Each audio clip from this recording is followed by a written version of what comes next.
भारतीय बाजारों को आप देखो, इतना ज़्यादा गिर रहे हैं। क्या चीज़ें आ रही हैं? एफआईज निकल कर जा रहे हैं, क्योंकि एफआईज की ज़्यादा से ज़्यादा, ये मैंने आपको पहले भी बताया था।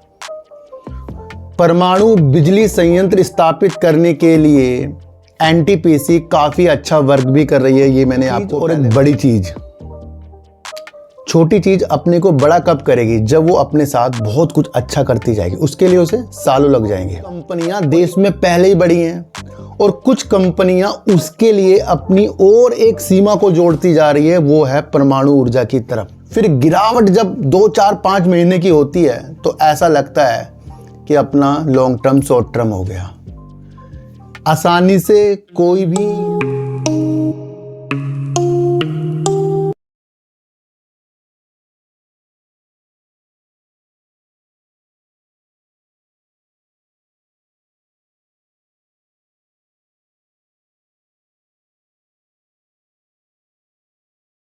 नमस्कार, मैं स्वागत करता हूं आपका अपने ही चैनल पर जिसका नाम है सार्थक बाजार से। आज बात करेंगे सलासा टेक्नो इंजीनियरिंग के बारे में। बात करेंगे टेस्ला के इंडिया में आने से ऑटो वाली कंपनियों के शेयरों के अंदर बड़ी गिरावट, और बात करेंगे एनटीपीसी ने क्या 3 गुना करने की मंशा बनाई है, और बात करेंगे रिजल्ट आने के बाद 50 से स्टार्ट होने के बाद 60 तक के जाने के बाद सुजलोन एनर्जी फिर अपनी 50 की प्रक्रिया में फिर से आ गया। देखो सर, मैं आपको एक चीज़ बता दूं, शेयर बाज़ार के अंदर किसी भी शेयर के साथ शॉर्ट टर्म की अवधि के साथ दिल लगाने वाली नीतियों वाली इसके साथ हमें कभी भी बाज़ार के अंदर नहीं आना चाहिए। बाज़ार के अंदर लगातार 4 से 5 महीनों से गिरावट हो रही है, पर बाज़ार के अंदर 1 साल से जो बढ़ावट हो रही थी उसे लोग भूल गए। जहां पर सबको प्रॉफिट आ रहा था, सब अपने पोर्टफोलियो को सजा रहे थे और लंबे समय की अवधि के लिए वो बता रहे थे। ये सबके साथ है। 2023-24 इसी नीतियों के साथ निकला, जहां पर हमने अपने पोर्टफोलियो को अच्छा खासा गेन करते हुए भी देखा। तो जब हम उस अवधि में, तेजी के अवधि में अपनी मंशा को लॉन्ग टर्म का बना लेते हैं, फिर गिरावट जब 2, 4, 5 महीने की होती है तो ऐसा लगता है कि अपना लॉन्ग टर्म शॉर्ट टर्म हो गया। आसानी से कोई भी यहाँ पर पैसा बना नहीं सकता। अगर बन रहा है ना तो वो एक धोखा हो रहा है। चीज़ों को हमें समझकर चलना पड़ेगा। जिस भी शेयर के अंदर आपकी नज़र है उस शेयर की क्वालिटी आपको पता लगनी चाहिए, वरना छोटे छोटे शेयरों के अंदर चीज़ें इतनी अच्छी लगती हैं पर वो शेयर पनप नहीं पाता। और अच्छे अच्छे शेयरों के अंदर जब वो शेयर ऐसी बुलंदियों को छू जाता है, फिर वो शेयर ऐसे रेट पर मिलता है, लोगों को यकीन भी नहीं होता है। देश के अंदर बड़ी कंपनी टाटा मोटर्स वाहन निर्माता की एक बड़ी कंपनी है, आज शेयर उसका 680 रुपये करीब का मिल रहा है। यहाँ पर भी कुछ लोग कह रहे हैं कि भैया अब क्या होगा आगे, किस तरीके से क्या चीज़ें होंगी। भैया टाटा मोटर्स ईवी, ट्रक, बस, छोटे हल्के भारी वाणिज्यिक वाहन, आर्मी के लिए ट्रक वाहन बनाना, इन सब में वर्क करता है। 2-4 महीने की गिरावट, 2-4 महीने की उछाल से कुछ कंपनियों की नीतियाँ ही हमारे से चेंज हो जाए तो फिर हम शेयर बाज़ार के अंदर फिर तो मस्ती करने आए। मैं आपको बता दूं, यहाँ पर शेयर बाज़ार जो है भैया, अभी अडानी ग्रीन एनर्जी के जब कुछ अमेरिका की तरफ से इल्ज़ाम लगे थे कि भैया कुछ परियोजना के लिए अधिकारियों को घूस खिलाने वाली चीज़ें, तो उनके वकील ने बोला था भैया छींक आने पर ही बाज़ार गिर जाता है यहाँ। तो वही रणनीतियाँ हैं कि जिस तरीके से टेस्ला ने इंडिया की तरफ अपनी भर्तियां करनी शुरू कर दी है, और उसे देखते हुए लोग ये आयास लगा रहे हैं कि भारत के अंदर टेस्ला जल्दी ही दौड़ती हुई देखने को मिलेगी। अभी हाल ही में एलन मस्क के साथ देश के प्रधानमंत्री जी ने मुलाकात की, और लोग ये चीज़ें दोहरा रहे हैं, समझा रहे हैं कि कहीं ना कहीं अब एलन मस्क का टेस्ला जो है उसका रास्ता भारत के अंदर आने के लिए साफ हो गया है। देखो जरा एक चीज़ मैं आपको एकदम से बता दूं, कि इतनी जल्दी से ये चीज़ें होने वाली भी नहीं है। और इस न्यूज के साथ साथ आपको Ashok Leyland, Tata Motors, Mahindra and Mahindra share गिरते हुए देखने को मिल गए। और ये जानते हुए भी निवेशकों को ये पता है कि वो चीज़ें बहुत दिनों बाद, बहुत सालों बाद भी हो सकती है या कभी भी हो सकती है, पर उसके प्राइस अगर हम टेस्ला के देखें तो क्या उस प्राइस में हर कोई वो गाड़ी लेने के लिए तैयार होगा? ये चीज़ें मैं नहीं बता रहा हूँ, ये भी न्यूज़ में ही है कि ये अभी जल्दी की चीज़ें नहीं हैं। क्योंकि वैसे सरकार ने जिस तरीके से $40,000 से ऊपर की जो कालों के अंदर जो ड्यूटी है, इंपोर्ट ड्यूटी है, उसको घटाकर 70% कर दी है, फिर भी मसला ज़्यादा से ज़्यादा ही बने रहेगा। क्योंकि यहाँ के जो वाहन चलाने वाले हैं उनको 10 लाख से 25 लाख तक की ही वैल्यू की कारें अच्छी लगती है, लुभाती है। तो ये टेस्ला जो अपनी कार यहाँ लेगी, इसके गिने चुने वो कस्टमर होंगे। फिर भी इस न्यूज से आज आपको ऑटो सेक्टर के अंदर भारी गिरावट देखने को मिली है। यहाँ पर आपको जानना है कि अगर टेस्ला ने अपनी भारतीय बाजार के अंदर एंट्री करने की ठानी और उससे पहले उसने कुछ पदों के लिए नियुक्तियां शुरू करने की चीज़ें बताई, उससे इस तरीके से माहौल बिगड़ा कि इन कंपनियों के अंदर गिरावटें आ गई और लोग सोच रहे भैया टेस्ला की चीज़ें आ रही। भैया टेस्ला अगर आएगा तो बेहतर है इंडिया के लिए ये, पर उससे हमें अपने देश की कंपनियां टाटा मोटर्स, अशोक लीलैंड, महिंद्रा एंड महिंद्रा की वजूदों को नहीं भूलना है। क्योंकि महिंद्रा एंड महिंद्रा की भैया इलेक्ट्रिक कारें ही गजब ढा रही हैं। तो उस स्थिति से भी आपको बाजार देखना चाहिए कि हाँ, वो ठीक से ही बाजार गिर जाए, पर कुछ नीतियाँ भी समझनी चाहिए कि इतनी महंगी गाड़ियाँ हर एक को लेने की बस के नहीं है। तो ये जो चीज़ें हैं इसको हमें समझना पड़ता, पर इस वजह से आज ऑटो सेक्टर के अंदर आपको गिरावट देखने को मिली है। तो यहाँ वो ही दिलचस्पी वाले लोग जीत हासिल करेंगे जिसको बारीकियां चीज़ों के द्वारा समझ में आती हो और वो आगे की नीतियों को समझते हों कि हाल ही की न्यूज़ से इफ़ेक्ट किस तरीके से और फ्यूचर में किस तरीके से हमें देखना है। तो वो व्यक्ति हमेशा चीज़ों के साथ आगे बढ़ेगा। देखो सर, एनटीपीसी जो है देश के अंदर परमाणु ऊर्जा के अंदर बेस्ट वर्क करने की नीतियों के साथ आगे बढ़ रही है। ये मैंने आपको पहले भी बताया था। परमाणु बिजली संयंत्र स्थापित करने के लिए एनटीपीसी काफ़ी अच्छा वर्क भी कर रही है। ये मैंने आपको पहले बताया था। एनटीपीसी देश की एक टॉप की बिजली उत्पादक कंपनी है, ये आपको पहले से ही पता है। एनटीपीसी के परमाणु ऊर्जा के अंदर 10 गीगावाट की उसकी एक योजना थी और इस योजना के ऊपर एनटीपीसी वर्क कर रहा था। पर एनटीपीसी ने अपनी इस 10 गीगावाट की योजना को 3 गुना बढ़ा दिया और 30 गीगावाट कर दिया और इसके लिए वो भूमि की तलाश भी कर रहा है। तो कहीं ना कहीं आगे आपको फ्यूचर में जब परमाणु ऊर्जा यानी कि परमाणु के तरफ से आपको बिजली की चीज़ें देखने को मिलेगी, तो वहाँ पर एनटीपीसी ने उस चीज़ की नींव रखने की स्थितियाँ दोहरा दी है, बता दी है। और ये चीज़ें जो इसने 3 गुना करी है ना भैया, ये इसका 10 गीगावाट का था जो 30 गीगावाट का अब इसने कर दिया। क्यों कर दिया? क्योंकि सरकार की तरफ से परमाणु ऊर्जा की चीज़ों के लिए विदेशी और निजी निवेश में मंजूरी देने के बाद ये चीज़ों के लिए एनटीपीसी ने इसको बढ़ा दिया अपनी चीज़ों। ये सरकार ही जब इस क्षेत्र के लिए, परमाणु क्षेत्र के लिए विदेशी निवेशक या निजी निवेशकों से, देश के या विदेशों से उनको अनुमति दे रही है इस पे इन्वेस्टमेंट करने के लिए, तो कहीं ना कहीं एनटीपीसी ने इसे एक बहुत अच्छी चीज़ समझी और उसने अपने 10 गीगावाट के लक्ष्य को 3 गुना करके 30 गीगावाट के कर दिया। और एनटीपीसी को इसके लिए करीब करीब 62 अरब डॉलर की आवश्यकता होगी। तो कुछ कंपनियां देश में पहले ही बढ़ी हैं और कुछ कंपनियां उसके लिए अपनी और एक सीमा को जोड़ती जा रही है, वो है परमाणु ऊर्जा की तरफ।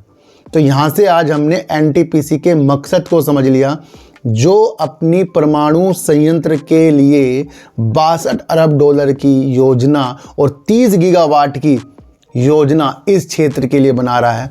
और ये एक परमाणु संयंत्र की चीज़ें हैं जो आपको समझना बहुत ज़रूरी हो जाता है। तो यहाँ से हमें देखना चाहिए कि कंपनियाँ किस किस तरीके से अपनी चीज़ों को हमें बता रही है। हमें अपनी एक डायरी बनानी चाहिए, वहाँ पर उस चीज़ को मत लिखे कि किसने टारगेट क्या बताए थे, भैया ये इतने में जाएगा, वो उतने में जाएगा। अच्छा, आपको याद है कि जब सुजलोन एनर्जी का रिजल्ट बहुत बढ़िया आया, उसने 2 गुना अपनी सेल को करी है, प्रॉफिट अच्छा किया है,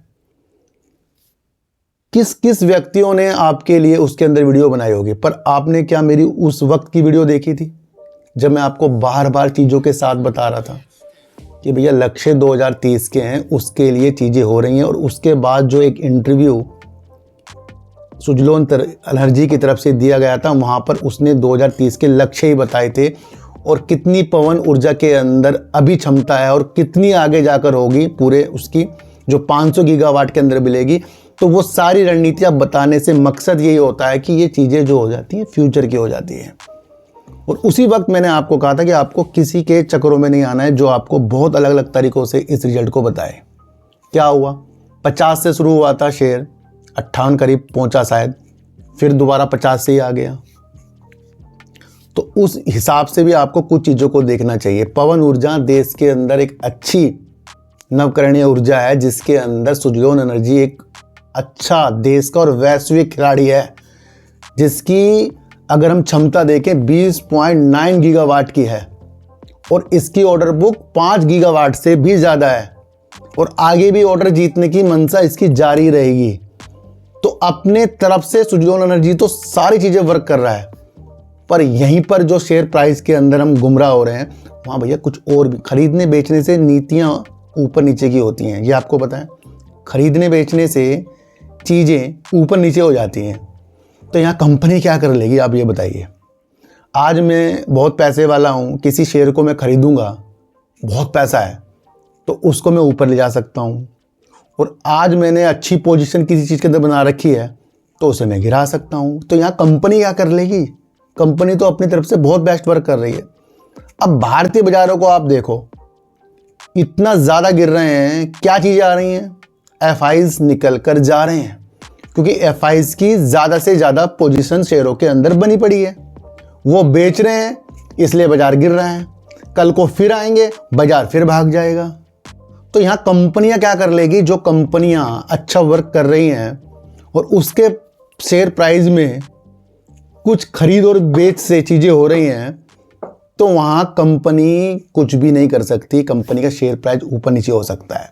कंपनी सिर्फ अपने प्रॉफिट दिखा रही है, कंपनी अच्छी सेल कर रही है, कंपनी के अच्छे आगे की फ्यूचर है, वो हमें समझना चाहिए, है ना। तो वही नीतियाँ होती हैं। यहाँ खरीदने बेचने से जो चीज़ें हो जाती हैं उस चीज़ को आपको समझकर चलना पड़ेगा। तो कह रहे सर अब तो 50 में आ गया। देखो सर, दूर की चीज़ें बनाइए, दूर के हिसाब से चीज़ों को अगर आप समझते जाएंगे, बहुत कुछ अच्छा आपके साथ होने वाला। मैं आपको इतनी सी एक बात बता दूँ, सलासा टेक्नो के ऊपर मेरी एक शायद 5-7वीं वीडियो है। सारी वीडियो के अंदर ही चीज़ों को मैंने काफ़ी खूबसूरती से आपको समझाया भी है कि जिसके ऊपर सबकी नज़र रहती है। और कुछ लोग इसे 22 में भी खरीदवाते हैं, 15 में भी खरीदवाते हैं, कह रहे 14 से नीचे नहीं जाएगा। आज शेयर 11 से नीचे है। तो क्या वो एक्सपर्ट थे जो आपको ये खरीदवाने के लिए कह रहे थे? देखो सर, स्टील की संरचना में ईपीसी में अच्छी खासी कंपनी वर्क करती है, टेलीकॉम सेक्टर में वर्क करती है, पावर में कंपनी वर्क करती है, रेलवे के सेक्टर में कंपनी वर्क करती है, ट्रांसमिशन के लिए कंपनी वर्क करती है। कंपनी के पास अच्छी खासी ऑर्डर बुक भी है। 30 सितंबर 2024 को अगर हम कंपनी की ऑर्डर बुक देखें तो करीब करीब 2388 करोड़ रुपए की इनके पास ऑर्डर बुक थी। इतनी छोटी मार्केट कैप के पास इतनी ऑर्डर बुक होना तो ये भी लाजमी एक अलग चीज़ है। और अलग अलग सेगमेंट में इसकी ये ऑर्डर बुक है, जहाँ पर अलग अलग सेगमेंट में इनकी ये चीज़ें हैं, जहाँ पर ट्रांसमिशन हो गया, पावर हो गया, टेलीकॉम हो गया और आपका ट्रांसमिशन हो गया, इस रिन्यूएबल एनर्जी हो गया। इस तरीके की कंपनी के पास ऑर्डर बुक है, तो उसको कंपनी वर्क करने के लिए चीज़ें आगे के लिए करेगी। पर वही चीज़ जो छोटा शेयर होता है फिर सबकी नज़रों में आता है और सब उसके अंदर फिर अपनी प्रतिक्रिया को बहुत आगे तक देखते हैं। ये हमें जल्दी से जल्दी इस साइड को हटाना पड़ेगा कि हमारी नज़र अगर किसी छोटे शेयर के अंदर है तो वो बहुत कम हो, बहुत कम के कम ही हो, जहाँ पर हमें दुख ना हो कुछ चीज़ों का। देखो सर, एक चीज़ मैं आपको बताऊँ, छोटी चीज़ और एक बड़ी चीज़, छोटी चीज़ अपने को बड़ा कब करेगी, जब वो अपने साथ बहुत कुछ अच्छा करती जाएगी, उसके लिए उसे सालों लग जाएंगे। और एक चीज़ काफ़ी बड़ी है, उसको अगर कुछ चीज़ करनी है तो वो अचानक से उस चीज़ को कर देगी और उसको सब इन्वेस्टमेंट करने के लिए भी आएंगे। इसी तरीके से जब बाज़ार के अंदर छोटे शेयर और बड़े शेयरों के अंदर गिरावट होती है तो कवर कौन सा जल्दी से करेगा, जो बड़ी कंपनियां होती हैं। आपको ये समझ कर चलना है। इसलिए कंपनी के पास ऑर्डर बुक भी अच्छी है, जिस जिस सेक्टर के अंदर कंपनी वर्क करती है वो भी सब कुछ सही है, पर वो नीतियां जहां कोई 22 खरीदवाए 18 खरीदवाए वो इसको लेकर डूबती है, मैं आपको बता दूं। इसलिए किसी के भी चक्करों में आपको बाज़ार के अंदर नहीं आना है। अभी हाल ही में इसका Q4 का रिजल्ट आया, उसको भी हम देखेंगे। दिसंबर 2023 में कंपनी ने 304 करोड़ की सेल करी और 17 करोड़ का कंपनी ने प्रॉफिट करा। और अगर हम दिसंबर 2024 में देखें 375 करोड़ की सेल, 12 करोड़ का कंपनी ने प्रॉफिट कर दिया। तो कंपनी ने अपने प्रॉफिट को कम करा है, सेल्स को बढ़ाई, और सेल्स ही वैल्यूबल होती है। रिजर्व अगर हम कंपनी का देखें तो कंपनी के 531 करोड़ का रिजर्व है, 371 करोड़ का कंपनी में उधार है। प्रमोटर अगर हम दिसंबर 2024 तक देखें तो प्रमोटर अपनी होल्डिंग को कम कर रहे हैं 53.41%। एफआईज 3 क्वार्टरों से अपनी होल्डिंग को कम कर रहे हैं, जो अब हो गए हैं 5.62%। डीआईस ने अपनी होल्डिंग को इस बार बढ़ाया है, यानी दिसंबर 2024 में 0.09%। और पब्लिक भी दिसंबर 2024 में बढ़ी है, जो हो गई है 40.88%। तो एक बात तो दिमाग में डाल लो, शॉर्ट टर्म में छोटा शेयर आपको कभी भी अमीर करके नहीं जाएगा। क्योंकि अगर वो शेयर 10 रुपये करीब का है और अगर उसे बड़ा मल्टीपैकर बनना है, अच्छे प्राइस पर जाना है, तो कई साल उसे लग जाएंगे अगर वो काम अच्छी करती होगी। और उसी दौरान काफ़ी चीज़ें होंगी जहाँ उतार चढ़ाव होंगे, वैश्विक प्रॉब्लम होगी, युद्ध की प्रॉब्लम होगी, कोरोना की प्रॉब्लम होगी, बीमारी की प्रॉब्लम होगी, है ना, बॉर्डर की प्रॉब्लम होगी, ट्रम्प की नीतियाँ होगी, एलन मस्क का आना होगा। वो सारी चीज़ बाजार फिर उसको झेलता है और उसी हिसाब से फिर सारे शेयरों के अंदर गिरावट होती है। तो बाजार की स्थितियां हमें आपको समझकर चलनी पड़ेगी। किसी भी शेयर के अंदर से आपको दिल नहीं लगाना है। एलन मस्क की भारत के अंदर टेस्ला की भर्तियों से भारत का ऑटो सेक्टर के अंदर की कंपनियां ताबड़तोड़ गिर गई, और उस नीतियों के साथ कि भैया अब तो टेस्ला यहाँ पर आएगा। और आपको समझना है कि टेस्ला आ भी गया तो इन कंपनियों के वजूद जो जिसमें सेक्टर में काम कर रहे हैं तो वो तो ख़त्म होने वाले नहीं है, ये आपको समझना। एनटीपीसी परमाणु ऊर्जा के अंदर अच्छा वर्क करने की नीतियां बता रही है और 62 अरब डॉलर का निवेश की योजना बना रही है। और 30 गीगावाट जो 3 गुना इसने कर दिया, वो सरकार की नीतियों के साथ ही किया है, क्योंकि सरकार ने अनुमति दी है। विदेशी निवेशक और निजी निवेशक को अनुमति दे दी इस सेक्टर के अंदर निवेश करने की। तो उस चीज़ों को देखकर एनटीपीसी ने ये किया है। सुजलोन एनर्जी 50 से रिजल्ट से बढ़ा और 50 में ही आ गया। तो फिर भी मैं आपको बता रहा हूँ, चीज़ों को दूर तक के हिसाब से आपको देखकर चलना पड़ेगा। सलासा टेक्नो काम अच्छा करती है, पर उस हिसाब से देखें कि बाजार की नीतियाँ क्या कहती हैं। किसी भी लालच के साथ आपको किसी भी चीज़ के ऊपर वर्क नहीं करना है। कोई भी वीडियो बनाई है न्यूज बेस है, उसको आपको समझना है, खरीदने बेचने की नीतियाँ बिल्कुल भी नहीं है। तो सर सच्ची वीडियो देखिए, अच्छी वीडियो देखिए, समझ कर देखिए। किसी की भी बातों में आपको आना नहीं, चाहे मैं क्यों ना हो। मेरा कोई टेलीग्राम कोई व्हाट्सएप ग्रुप बिल्कुल नहीं है, ना ही आज तक मैंने बनाया है। तो सर चिटवाटा दीजिए, गाय को रोटी दीजिए और अपने बच्चों को ज़्यादा से ज़्यादा प्यार कीजिए, क्योंकि बच्चे ही आपकी मासूमियत से किस्मत पलटेंगे। तो फिर मिलेंगे आपसे नई वीडियो के साथ, जब तक के लिए नमस्कार।